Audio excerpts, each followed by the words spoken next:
더불어민주당 문재인 대통령 취임으로 대구 경북의 목소리를 전달할 민주당 소속 지역 정치권의 역할이 어느 때보다 더 강조되고 있습니다. 개혁적 보수를 기치로 내건 바른정당이 대구 경북에서는 전국 평균보다 높은 10% 안팎의 지지를 얻어 정치 세력화 기반을 마련했다는 분석입니다. 지역 현안이면서도 한국과 미국, 중국 간 외교 관계에도 영향을 미치고 있는 사드 배치가 재검토를 주장해온 문재인 정부 출범으로 상당한 변화가 예상됩니다. 지하철 무임승차액이 눈덩이처럼 불자 지하철을 운영하는 자치단체들이 지방비로는 도저히 감당이 안 된다며 국비 지원을 요청하기로 했습니다.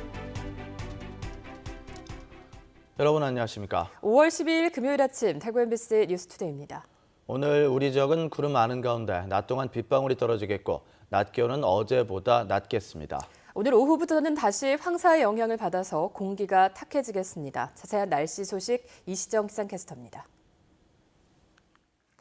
네, 오늘은 구름이 해를 가려서 어제만큼 기온이 많이 오르지 못하겠습니다. 대구의 낮 기온 23도로 어제보다 4도가량 낮겠고요. 안동 지역 24도 예상됩니다. 또 낮 동안 내륙 지역 곳곳에서는 빗방울이 떨어질 수도 있겠습니다.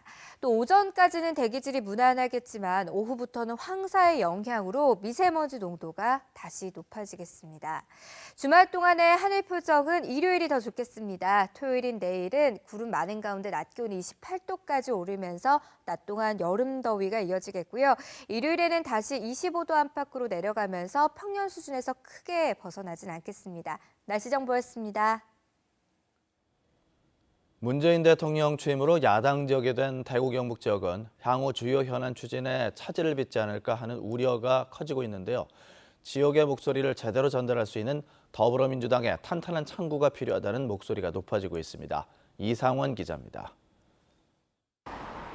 지난 수십 년 동안 대구 경북 지역은 특정 정당이 국회의원과 광역단체장, 기초단체장 대부분을 독식해왔습니다. 더불어민주당의 문재인 대통령 취임으로 대구시와 경상북도가 추진하고 있는 주요 현안들의 예산 확보가 어려워질 것이라는 우려가 커지는 상황입니다. 이 때문에 지난 총선 때 대구 수성갑에서 당선된 더불어민주당 김부겸 의원과 최근 무소속에서 더불어민주당에 입당한 북구을 홍일학 의원에 대한 기대가 커지고 있습니다. 두 의원은 그동안 정치권의 비공식적 루트에 의존해왔던 대구시와 경상북도의 예산 확보 방식을 전면적으로 개선하겠다는 입장입니다. 지역의 주요 현안이 있으면 공식적으로 시나 도가 중앙정부에 요청을 하고 협의를 해서 그래서 국회는 국회대로 또 대정부는 대정부대로 그렇게 좀 우리 나름대로 역할을 하는 그런 방식으로 해야 될 것 같고. 여당 국회의원이 한 명도 없는 경북 지역은 의성 출신의 비례대표 김형건 의원의 역할이 중요합니다. 김 의원은 경북 도정과 주요 현안, 민원사항 등을 서둘러 파악한 뒤 대구 경북 출신으로 수도권 등 다른 지역구에서 활동하고 있는 의원들과 협조를 강화하겠다고 밝혔습니다. 지역구를 수도권에 와서 하고 있을 뿐이지 대구 경북 출신들이 많거든요. 이분들의 협조를 구한다면 당내에 경북의 현안 사항 해결에는 상당한 도움이 될 거라고 보고 있습니다. 대구 경북 지역이 여당 불모지란 이유로 정부 지원에서 자칫 소외되는 일이 없도록 지역 정치권이 함께 노력하고 대구시와 경상북도도 제대로 된 사업 콘텐츠를 만들어 당당하게 정부 지원을 요청하는 능력을 키워야 할 때입니다. MBC 뉴스 이상원입니다. 개혁적 보수를 기치로 내건 바른정당 유승민 의원은 이번 대선에서 7% 정도의 전국 득표율을 기록하는 데 그쳤습니다. 하지만 선거 막바지 당내 분열과 갈등 속에서도 대구 경북에서는 10% 안팎의 지지를 얻어서 새로운 정치 세력을 꿈꿀 수 있는 기반을 마련했습니다. 박재형 기자입니다. 개혁 보수와 깨끗한 보수, 진짜 보수를 내세웠던 유승민 후보의 최종 성적표는 전국 득표율 6.8%. 선거운동 초반 각종 여론조사에서 지지율이 1에서 2%대에 머물렀던 것과 비교하면 상당한 저력을 발휘한 것으로 평가받습니다. 저로서는 새 희망의 씨앗을 찾았습니다. 이 씨앗을 소중히 키워서 싹을 틔우고 언젠가는 열매를 맺도록 하겠습니다. 특히 대구에선 12.6%의 득표율을 기록했고 경북에서도 8.7%의 지지를 얻었습니다. 박근혜 전 대통령 탄핵 과정에서 씌워진 배신자 프레임과 당 내부 분열 등 온갖 악재 속에서도 할 말은 하는 진정한 보수를 내세운 것이 유권자들의 마음을 움직인 것으로 보입니다. 대구에서 두 자리 숫자 정도로 그 표를 득표하고 특히 20대, 30대 같은 경우에는 10% 중반 이상의 표를 얻었다는 점에서는 TK 지역에서 유승민 후보도 선전한 것이 아닌가 하는 분석합니다. 하지만 바른정당과 유승민 의원이 지역에서 새로운 정치 세력으로 입지를 굳혔다고 단정하기엔 아직은 이릅니다.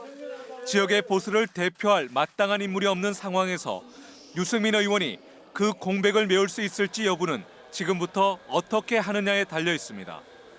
당장 1년 앞으로 다가온 지방선거에서 지역 민심이 유 의원과 바른정당을 얼마나 지지해 주느냐가 첫 관문입니다.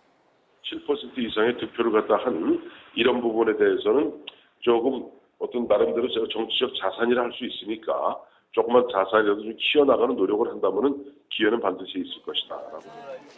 개혁 보수를 표방한 유승민 의원이 대선을 거치며 얻은 적지 않은 정치적 자산을 바탕으로 TK를 대표하는 새로운 보수 세력으로 성장할 수 있을지 관심이 쏠리고 있습니다.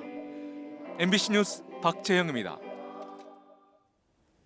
새 정부 출범으로 지역의 현안이자 동시에 한미, 한중 간의 외교 문제로까지 비화된 사드 배치와 관련해서는 어떤 변화가 일어날지 관심이 커지고 있습니다. 문재인 대통령은 후보 시절부터 사드 재검토와 국회 비준을 주장해온 만큼 적지 않은 변화가 예상됩니다. 한태현 기자가 보도합니다. 문재인 정부가 출범으로 성주 사드 배치 정책에 어떤 형태로든 가시적인 변화가 예상됩니다. 한반도 비핵화에 확고한 문재인 대통령은 사드 배치 재검토를 공약으로 내걸었고 취임사에서도 사드 문제와 관련해 재협상 의지가 내비쳤습니다. 한미동맹은 더욱 강화하겠습니다.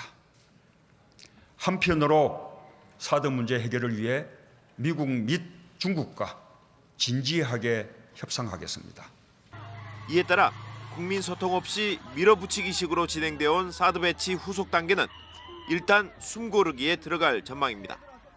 하지만 주한미군의 터 공여 절차가 마무리된 데다 실전 운영까지 진행된 단계여서 사드를 철회하기가 쉽지만은 않다는 것이 전문가들의 견해입니다.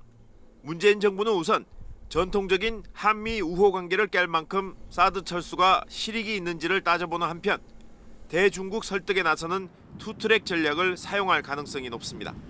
사드 반대 단체들은 여전히 사드 배치 즉각 중단과 사드 배치 강행에 대한 국정조사와 책임자 문책 등이 필요하다고 주장하고 있습니다.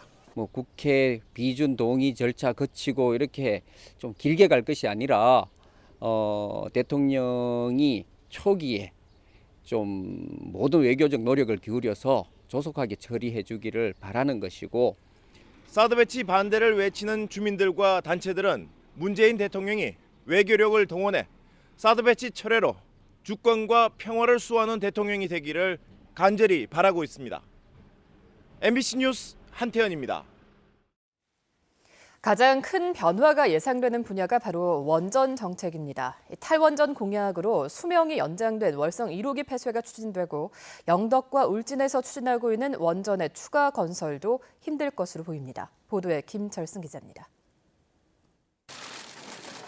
문재인 대통령의 주요 공약 가운데 하나가 바로 에너지 정책입니다. 신규 원전과 석탄 화력발전소 건설을 전면 중단하고 신재생 에너지 비율을 늘리겠다는 것입니다. 또 설계 수명이 다한 뒤 재가동 중인 월성 1호기는 폐로하겠다는 점도 분명히 했습니다. 월성 원전 1호기는 저는 아예 영구 가동 중단하고 폐로 절차로 저는 들어가야 된다고 그렇게 생각합니다. 현재 계획 중인 울진 신한울 3, 4호기와 영덕 천지 1, 2호기는 물론 27% 공정인 울산 신고리 5, 6호기도 백지화될 것으로 보입니다. 총 공사비는 8조 6천억이거든요. 1월 말까지입니다. 이게 1월 말까지 1조 4천억 투입됐다고 지금 됐습니다. 경상북도가 추진해온 원자력 클러스터 조성도 차질이 예상됩니다. 경상북도는 2012년부터 오는 2028년까지 13조 5천억 원을 들여 연구 개발과 인력 양성 등에 나설 계획이지만 수정이 불가피할 것으로 보입니다. 정부에서는 일단 정책적으로는 그렇게 얘기했지만 막상 또 이렇게 정책 실현하는 과정 중에는 얼마든지 그런 부분들이 좀 수정도 있을 수 있지 않겠습니까? 또 포스코가 기업 경쟁력 강화 차원에서 진행하다 중단한 석탄 화력 발전소도 재추진의 동력을 상실하게 되는 등 에너지 정책에 큰 변화가 예상됩니다. MBC 뉴스 김철승입니다. 대구 도시철도 무임 승차액이 해마다 눈덩이처럼 불어나고 있습니다. 노령화가 심해지면서 서울, 부산 등 다른 대도시도 마찬가지인데요. 6개 자치단체들이 지방비로 충당하기에는 도저히 감당이 안 된다면서 국비 지원을 요청하기로 했습니다. 권윤수 기자입니다. 65세 이상 노인은 도시철도와 시내버스를 무료로 탈 수 있습니다. 지난해 노인들이 대구 도시철도 1, 2, 3호선을 무료로 이용한 금액은 333억 원. 도시철도 공사로 들어간 대구시 재정지원금 1,300여억 원 가운데 24.6%에 달합니다. 노인 무임 승차액은 지난 2014년 247억 원, 2015년 293억 원 등으로 해마다 늘고 있지만 오롯이 대구시가 자체 재원으로 충당하고 있습니다. 시 재정이 바닥날 지경이다 보니 노후 시설에 대한 투자가 뒷전으로 밀려 안전 문제마저 우려됩니다. 노령화로 인해 가지고 지금 그 손실분이 계속 증가하고 있고, 그리고 또 그로 인해서 노후 시설을 관리하지 못하는 그런 안전 문제까지 귀결되고 있습니다. 다른 대도시들도 사정은 마찬가지. 지난해 부산시 도시철도 무임 승차액은 1,100억 원을 넘었습니다. 부산은 특히 이제 고령화 사회에서 지금 초고령화 사회를 접어드는 입장이라서 다른 시도보다 좀 재정 부담이 크다고 볼 수 있습니다. 노인들의 이동권을 보장하는 보편적 복지를 국가가 아닌 지방이 떠맡는 것 자체가 모순이라는 지적도 나옵니다.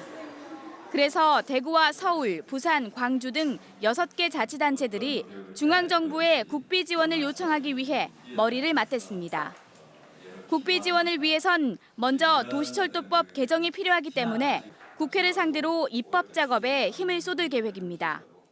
계류 중인 법안이 국토교통위에 상정되도록 우리가 애써야 될 것 같고, 그러기 위해서 저희들이 이 회의가 끝나는 대로 또 공동 건의문 채택과 함께 보건복지부, 국가보훈처와의 협력 방안도 모색하기로 했습니다.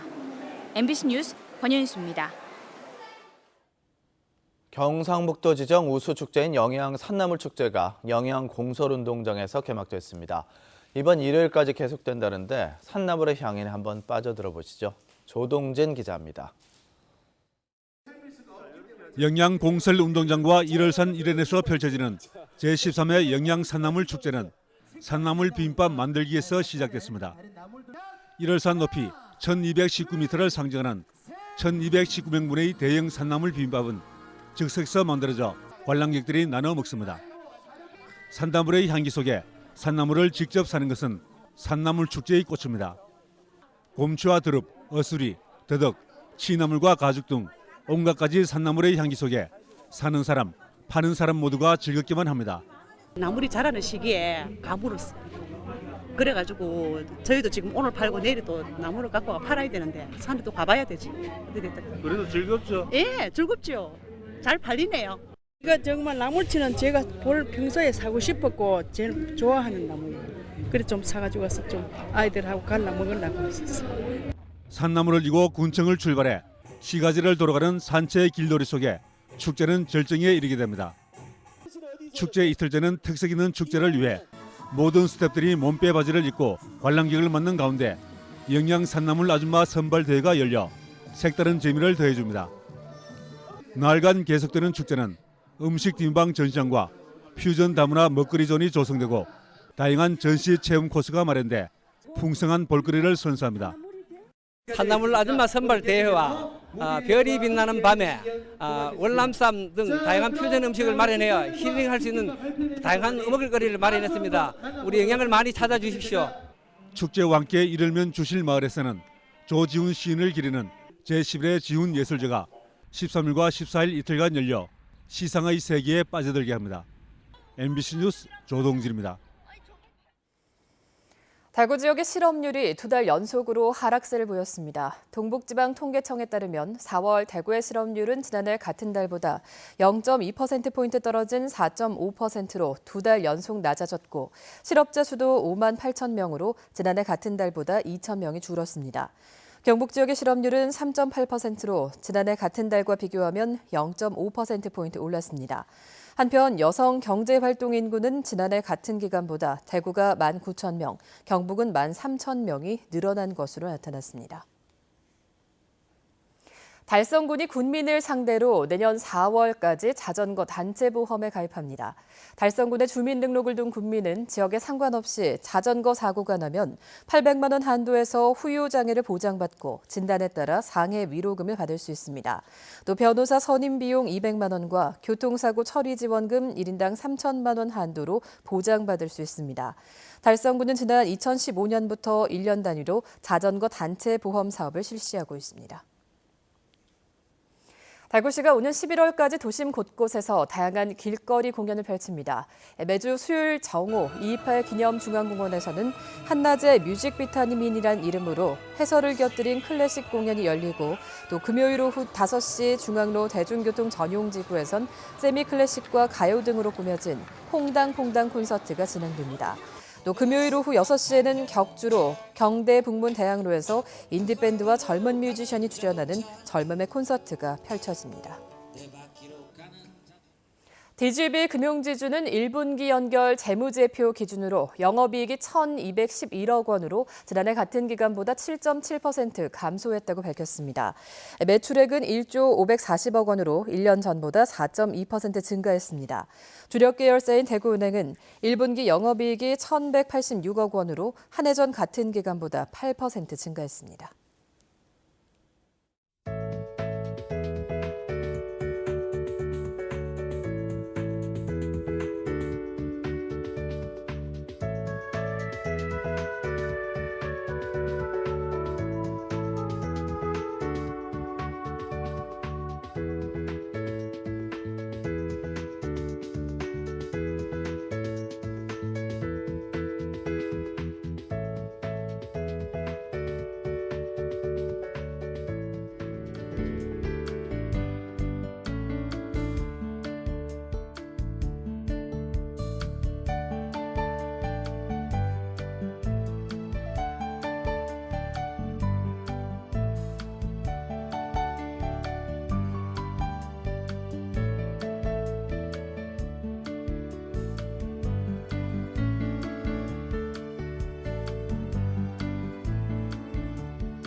오늘은 구름이 해를 가려서 어제만큼 기온이 많이 오르지 못하겠습니다. 대구의 한낮 기온 23도로 어제보다 4도가량 낮겠고요. 안동 지역은 24도 예상됩니다. 또 낮 동안 내륙 지역 곳곳으로는 빗방울이 떨어질 수 있겠습니다. 또 오전까지는 대기 상태가 무난하겠지만 오후부터는 차츰 황사의 영향을 받아서 미세먼지 농도가 높아지겠습니다. 현재 전국에 구름이 많은 날씨 보이고 있고요. 내륙 지역 곳곳에서는 안개도 짙게 깔려 있습니다. 자세한 지역별 날씨 알아볼게요. 대구의 현재 기온 17도, 청도 14도로 시작합니다. 낮 기온은 청도 21도, 영천 24도 예상됩니다. 경북 남서 내륙 지역의 낮 기온은 24도 안팎을 보이겠습니다. 안동의 기온은 15도로 시작해 낮 기온 24도 예상됩니다. 경주 지역은 오후 늦게 한때 비가 오겠고요. 낮 기온은 24도에 그치겠습니다. 내일 설악산에는 오후 한때 비가 오겠습니다. 팔공산과 주황산은 구름만 많은 날씨가 이어지겠습니다. 내일 대구의 낮 기온은 28도까지 오르겠고요. 일요일은 맑겠습니다. 날씨 정보였습니다.